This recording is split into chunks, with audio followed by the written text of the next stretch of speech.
It's Aber Kawas. I'm running for Senate in District 12. New York State Senate District 12-এর Democratic প্রার্থী আবির খাওয়াস। আবির খাওয়াস এমন একজন তরুণ নেত্রী যার ব্যক্তিগত জীবনের সংগ্রাম, কমিউনিটির প্রতি দায়বদ্ধতা এবং সামাজিক ন্যায়ের পক্ষে দৃঢ় অবস্থান তাকে নিউ ইয়র্কের রাজনৈতিক অঙ্গনে একটি পরিচিত মুখে পরিণত করেছে। We're going to fight to pass New York for all to protect immigrant communities in this district. New York স্টেটের আসন্ন ডেমোক্রেটিক প্রাইমারি নির্বাচনে ডিস্ট্রিক্ট 12 থেকে স্টেট সিনেট পদপ্রার্থী আবির খাওয়াস একজন ফিলিস্তিনি শরণার্থী পরিবারের সন্তান। তার বাবা 1990-এর দশকে যুক্তরাষ্ট্রে এসেছিলেন একটি নিরাপদ ও সম্ভাবনাময় ভবিষ্যতের আশায়। যুক্তরাষ্ট্রেই আবিরের জন্ম এবং বেড়ে ওঠা। ছোটবেলা থেকেই তিনি কাছ থেকে দেখেছেন একজন মুসলিম ও অভিবাসী পরিবারের সন্তান হিসেবে নানা ধরনের সামাজিক ও প্রাতিষ্ঠানিক চ্যালেঞ্জ। বিশেষ করে 9/11 পরবর্তী সময়ে মুসলিম সম্প্রদায়কে ঘিরে তৈরি হওয়া ভীতি, বৈষম্য এবং অনিশ্চয়তার বাস্তবতা তার জীবনকে গভীরভাবে প্রভাবিত করেছে। পারিবারিক জীবনের একটি কঠিন অধ্যায়ও তিনি অতিক্রম করেছেন। ইমিগ্রেশন জটিলতার কারণে তার বাবা আইস কর্তৃক গ্রেফতার হন এবং দীর্ঘ কারাবাসের পর যুক্তরাষ্ট্র থেকে বহিষ্কৃত হন। সেই অভিজ্ঞতা আবিরকে আরও দৃঢ়ভাবে কমিউনিটির পক্ষে কাজ করতে অনুপ্রাণিত করেছে। কলেজ জীবন থেকেই তিনি কমিউনিটি অর্গানাইজার হিসেবে কাজ করেছেন। মানসিক স্বাস্থ্যসেবার সহজ প্রাপ্যতা, অভিবাসন নীতি সংস্কার এবং অভিবাসী জনগোষ্ঠীর অধিকার নিয়ে তিনি দীর্ঘদিন ধরে সক্রিয়ভাবে কাজ করে আসছেন। আজ আমরা জানব তার জীবন সংগ্রামের গল্প, রাজনৈতিক দর্শন, কমিউনিটির জন্য তার পরিকল্পনা এবং কেন তিনি নিউ ইয়র্ক স্টেট সিনেটের মতো গুরুত্বপূর্ণ একটি পদে জনগণের সমর্থন চাইছেন। New York State Senate District 12-এর ডেমোক্রেটিক প্রার্থী Abir খাওয়াস। For the viewers who may be meeting you for the first time, who is Aber Kawas and why are you running for state senate? Oh, well, first of all, thank you for having me, and I'm really excited to get to talk to the viewers about myself and my race. My name is Aber Kawas. I am running for state senate in District 12, which covers many parts of Western Queens, and before that, I have been a community organizer for over 15 years. I'm the child of Palestinian refugees who came to the United States in the 90s. My parents were undocumented for most of my childhood. And in the post-9/11 era, I saw how so many community members around me where I grew up were impacted by post-9/11 policies that targeted Muslim communities or people who were perceived to be Muslim. And I saw that directly affect my family because my father, who was undocumented, was eventually picked up by ICE. He was in ICE detention for 3 years, and then he was eventually deported. And for me, that helped me understand the immigration system and what we need to do to fight for immigrant families all across New York City. But also the experience of my dad being in detention for 3 years really brought to life for me the most marginalized people in the United States, the people who were in prisons, their families, how you suffer economically, how your health suffers, how your mental health suffers, how an entire neighborhood and community can be destroyed by ICE or police picking up our people and putting them in prisons. And that drove me to organize for communities. I organized around police surveillance of Muslim communities when I was in college. I organized around immigration policy like the DREAM Act, like DACA. I organized the Fight for 15 campaign with Arab communities across the city and so much more, and I kind of built that muscle in terms of bringing people to pass policy. And now I'm at a place where our campaign is about building a movement where we are going to change how politics works so that we can actually deliver for people. I've gone to speak to politicians year after year after year and asked them so many things, and they're so slow to deliver, they're so hesitant, and what we need is a political movement that incentivizes them to do more for us. Absolutely. So what made you decide now was the right time to run for office?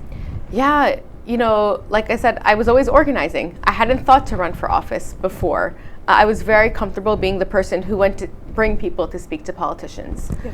When I saw Zohran Mamdani win the primary election, for me, that was a watershed moment in our political history, truly. And I never call it Zohran's victory, I call it the people's victory. Because what that moment was decades of people who had been fighting for a better world, a better city, a better state, a better political system, all pushing for someone who all the odds were stacked against, but we broke into the political system by people power. It wasn't the money, it wasn't corporate backers, right? It was people who were at their wits' end saying, no, we can't do this anymore. We need something different. And I think there are two things that contributed to that. For me, the affordability crisis. I know like 2 years ago, people would go, my eggs are $12. I want to go buy eggs, like a staple in a home, or milk. It's so expensive for just the average working class family to be able to afford their groceries. And that is crazy. And at the same time, I think what also drove me and others, around this moment was the genocide in Palestine, the genocide in Gaza.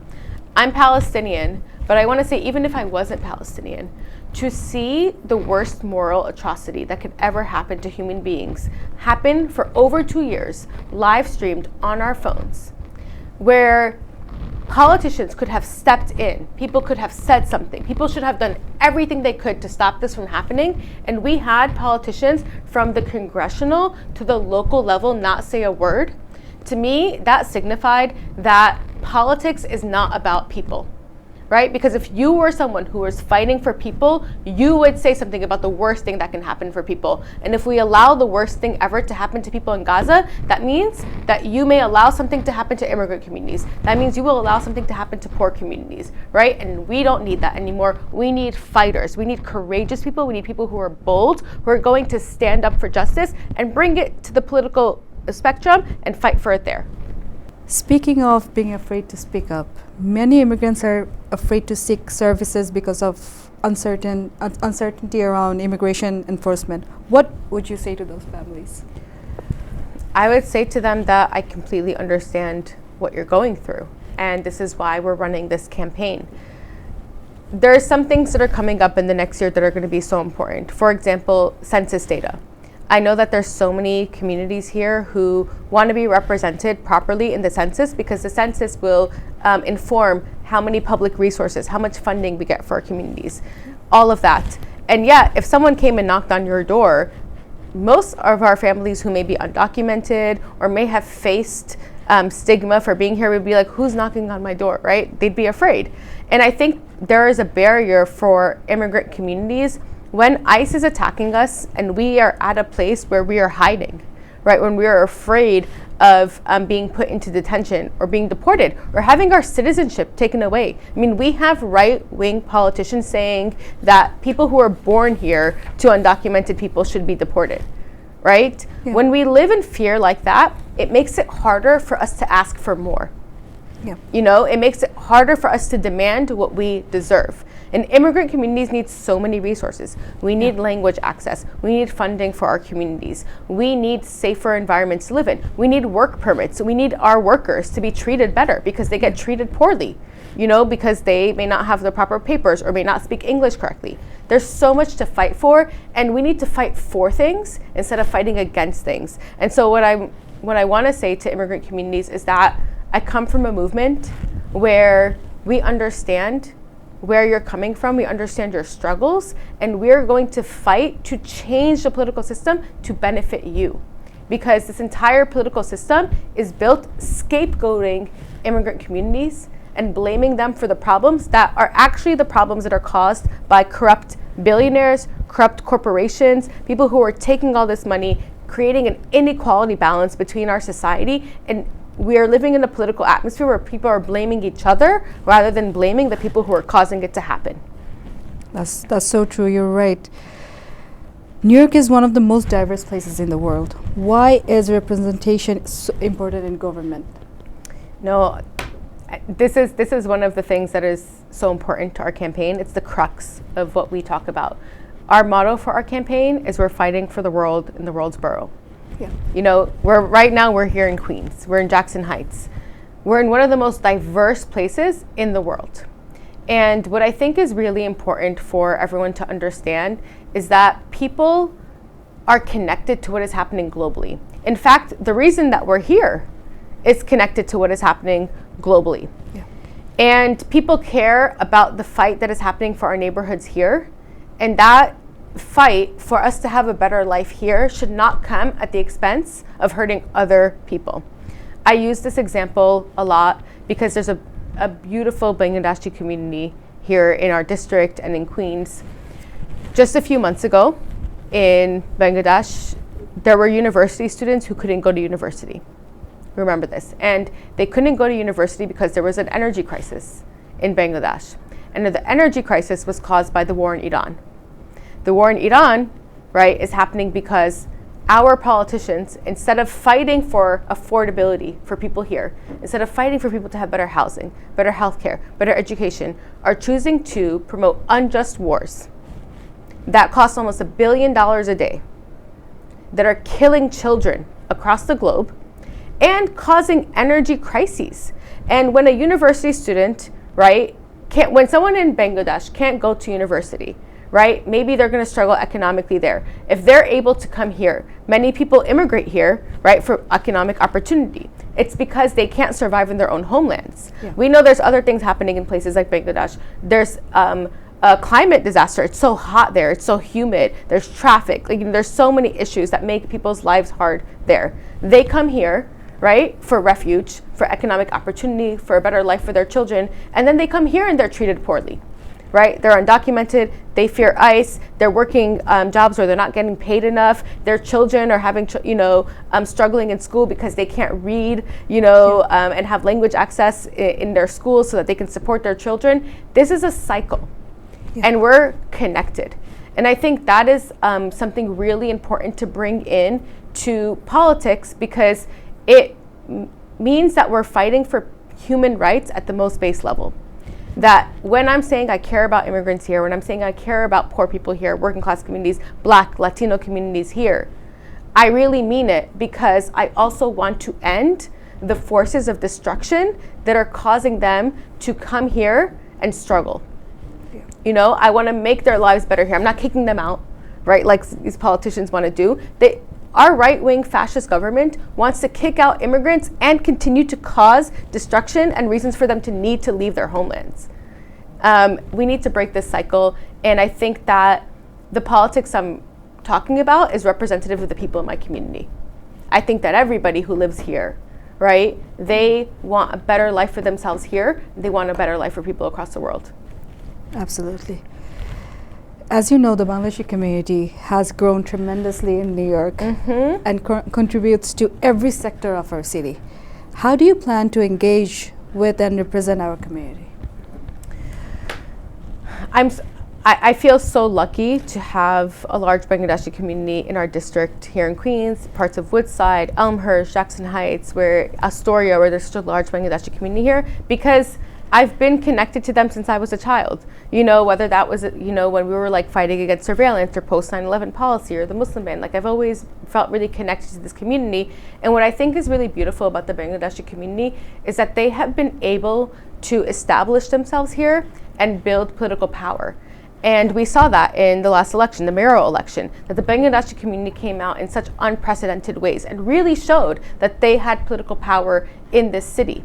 And they are so ingrained in different parts of the city, whether, that is the businesses, homeowners, but they're also part of city governance agencies, right? Yes. And I think that is really beautiful, because one of the things that I see with this community is that they're also fighting for the most just politics possible. This is a community that fights against corruption, right? We saw an amazing fight against corruption in the Bangladeshi student movement, right, in Bangladesh. And we know that spirit is carried on here. And I think that's like really important, because it can actually seep into different agencies. Like I look at someone like Brother Shamsul Haq, who's running for office. Yeah. And Brother Shamsul Haq, he was a police officer. Yeah. And I'm someone who I was fighting for police accountability, right? And what I think was really helpful, I had a conversation with him. I sat down, we talked, and I said, listen, Uncle, I'm someone who I grew up with the Black Lives Matter movement. I grew up, fighting against police accountability. I want to talk to you about this. And he was like, well, actually, I was trying to fight corruption in the police department, because there was no one in that police department who wanted to go in as a Bangladeshi Muslim and then be forced to surveil their own communities. Yeah. right? Yeah. And that's why we need to change the way our policing systems work, because we actually need them to work for public safety, not to harm communities. And there's so many ways they can be restructured to do that. Yeah. And so I think that it's so beautiful that the Bangladeshi community has political power here, is a political force, but it's also a community that is progressive and is looking for just politics. So what would you say to the young Bangladeshi Americans who are considering careers in public service or politics? Yeah, I mean, I would just say continue to get involved. You learn through practice. You learn through experience. I didn't know everything 10 years ago or 15 years ago. I learned more and more over time, right? With every step of the way. I was someone who even, I feel like I relate to a lot of young Bangladeshis or young people of color, where I was someone who kind of was not interested in politics, because of course we've grown up and we've seen the way that politicians have treated our communities. I think there's a lot of young people who kind of go, I'm not into politics, Say that all the time. Yeah, they say it all the time. Yeah. And I recognize that. And I have learned over time how critical it is to have people to fight for policies. At the end of the day, we need to fight for better policies, right? Yeah. And in order to do that, you're going to work with politicians. So the question is, what kind of politicians are you going to work with? And I know also, I'm going to keep it real. As communities grow, they learn. So this is what's important about the youth in the community, is that they're going to help evolve the community. Yeah. I also know, I grew up with the Muslim community, there's a lot of times that politicians come knock on our door, they take a picture, they shake someone's hand, and then we have people in our community go, oh, we're gonna support them. They came and they talked to us, And they sometimes didn't have good politics. Yeah. Right? Yeah. And so what I think is really great about the youth is that they're building on that history, on the political power that their elders built for them. Yeah. Right? But then they're refining it towards just politics that's going to fight for affordability, politics that's going to fight for housing.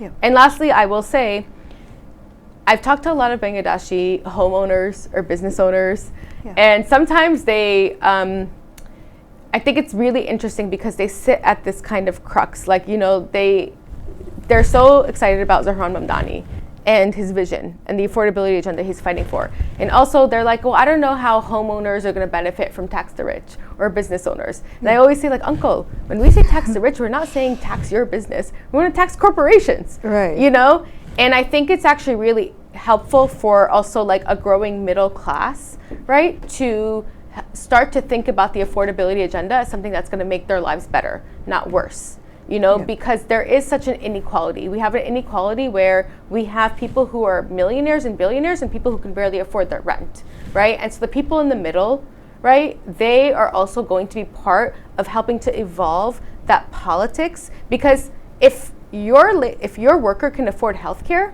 they're going to stay and work for your business longer. Yeah. You know what I'm saying? Yeah. If the billionaires are getting taxed, that's going to be less tax that's going to be on homeowners, or business owners. If we have a rent freeze for tenants, we also need a rent freeze for commercial spaces where there's small businesses. We're going to fight for that because we know it's what they deserve. So it's about, for the young people, bringing their families into this struggle and helping us understand as a whole entire society, as a community, that what we need to fight for is for a better world for all. Small businesses are the backbone of immigrant communities. How can the state better support them? Okay, see, you just got into what I was talking about. Yeah.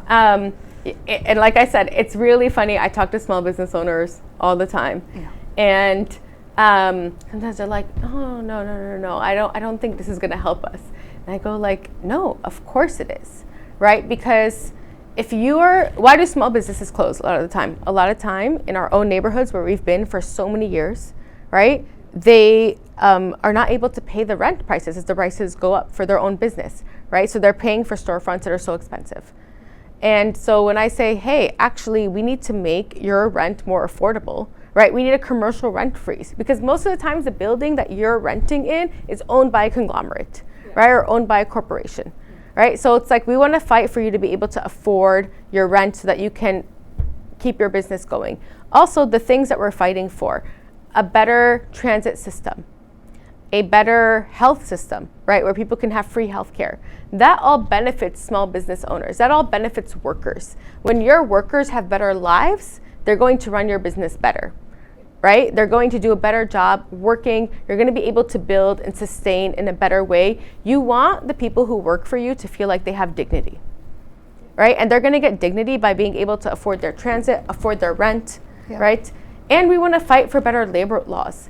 And those better labor laws benefit everybody at the end of the day, because then you have workers who have a way to not be exploited, right? And then you also have a way that the business owner has standardized policies that they could use to have a organized workplace.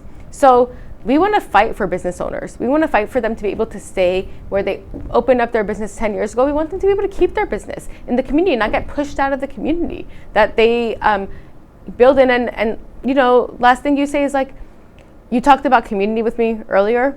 Business owners are part of the community, right? They're part of the fabric of what makes this a community beautiful. When you are an immigrant from Bangladesh and you come here and you find a grocery store that sells the products that you could have gotten back home, it means so much. It's not just about buying and selling, you know? And so they're the fabric of, you know, the really diverse, plural, dignified world that we want to see in neighborhoods we want to see. And so we want to fight for business owners. We want to help them understand that the fight for affordability is a fight for them. One word to describe New York today. Lit. There we go. New York's on fire. Like it's amazing. The Knicks are winning. They're in 5, Yeah. Last summer, when Zahran won the primary election, it felt electric. It felt like there was hope and happiness. And that's what this campaign is about, right? The people who are running for office at this moment are the people who are going to help make what Zahran promised happened, right? I'm running with the Democratic Socialists of America. The reason I'm running, right, I was encouraged by Mayor Zahran Mamdani to run for office, and it's because he needs allies in Albany. Zahran endorsed our campaign because he needs allies in Albany. Because what's going to make New York even better is if we keep on winning. And the way we're going to keep on winning is getting good people into politics who are going to make it happen for all of us. Finally, what message would you like to leave with our viewers today? I think the message is that this is a time where we need to accelerate political change. And it's possible for us. We come from communities that have been forgotten, that have been stigmatized, that have struggled to build their lives. And we know that struggle so well. And what we need to think about is the future generations. Are they going to be able to afford their lives in the future? Are they going to be able to survive the climate in their future, right? Are they going to be able to live dignified lives? And are the people around them across the globe going to be able to do that? That the local decisions we make here are connected to the global decisions, and we're building a better neighborhood for ourselves and a better global society for ourselves by electing people into office who are really interested in changing the status quo. That's what I want to do with this campaign. I know it's a local campaign. I know it's a New York State legislator. People don't even know what Albany is all about, right? But we're going to let you know what it's about. We're going to help you understand. We're going to help you be part of this with us. This is a movement, and I really hope people vote for me on June 23rd if they live in our district. But I also hope people continue to organize with me, with the movement that I come from, and we build power together. Thank you so much for your time, Aber. Yeah. I wish you all the best. Thank you so much. Thank you. Yeah.